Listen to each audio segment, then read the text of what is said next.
Alright guys, we got a 2003 Toyota Corolla LE and it broke the tensioner belt, so we just went to AutoZone and got a tensioner belt. But you can see all this oil here. I think we got a seal or something leaking, so we're going to try to get it cleaned up, some dish soap, and get this thing mobile. Clean the pulleys, put the tensioner pulley on. But what I wanted to show you guys, if you got to change this tensioner pulley, well, not change it, but if you got to adjust it, I got the wrench on right down there where that goes. So you can see there, it's on the pull. There's the tensioner itself right here, right down there. This right there. You can see all the oil. Like I said, we got to get it cleaned up. We'll have some more maintenance to do on this, but yeah, you just put 19mm wrench on there, and then you actually will turn that clockwise, and here's your tension pulley. When you turn it clockwise, it'll turn this clockwise, it'll pull this pulley down and forward, release tension. But there's your path right there. So your smooth side of the belt goes around these two pulleys, and then your V grooves will go around your power steering, your alternator, air conditioning compressor, and crankshaft pulley. So this one has, how many miles is on this now, Jesse?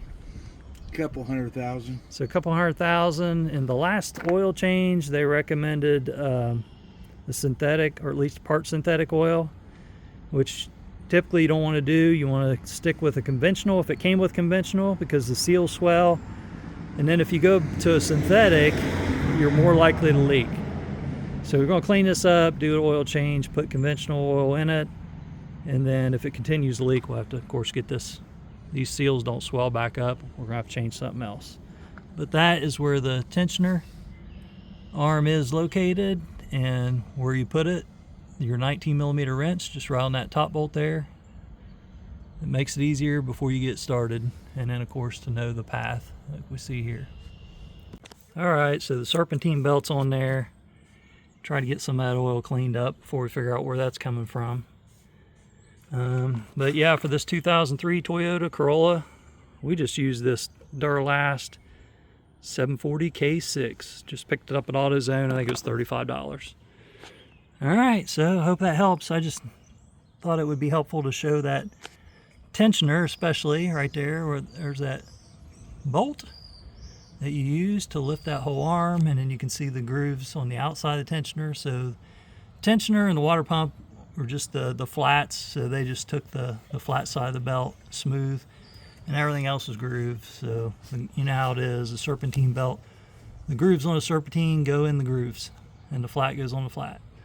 And then use your wiring diagram, your belt diagram.